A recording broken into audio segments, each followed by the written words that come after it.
Next question. While homicides have declined in recent years, a number of dangerous pockets of crime continue, with particular effects for young black men.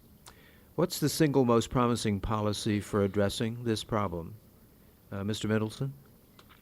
I don't know if it's as much a policy as a strategy, and that is the police, Chief Lanier has increasingly focused on known repeat offenders, violent offenders, to ensure that there's better policing with regard to gathering evidence when those individuals are arrested, and more aggressive prosecution, so that these repeat offenders are successfully prosecuted and locked up.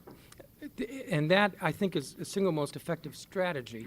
You had said policy as well, and I would speak there, this is more long-term, a better education system, because you will find a very high correlation between illiteracy and crime, family dysfunction and crime. And the school system is a place to identify kids at risk, as well as to give kids the tools, the opportunity, so that they don't have to commit crimes.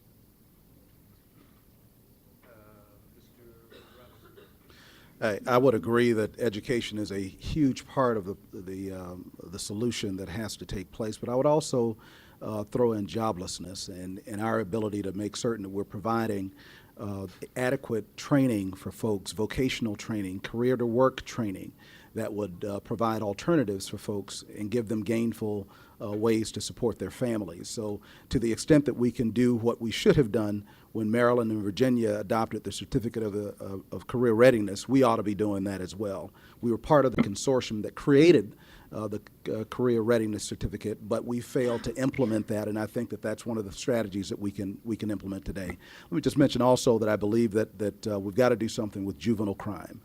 We have over 130 gangs and crews in the district, creating more than 60% of the violent crimes here.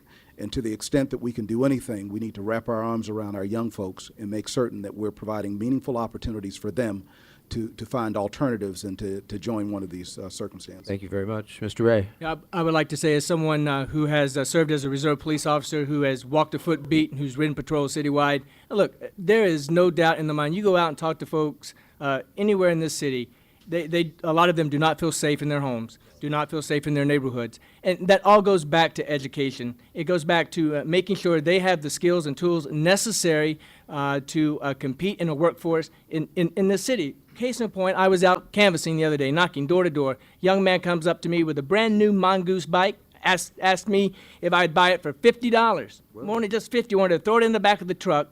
You know what? You have a conversation with him. He had dropped out of high school. He had, he said he had an electrical journeyman's apprenticeship background, but he didn't know where to go. He didn't know where to connect the dots. And if we, as leaders in the city, don't find out how to connect the dots, this juvenile crime and juvenile justice system is going to keep repeating itself over and over again.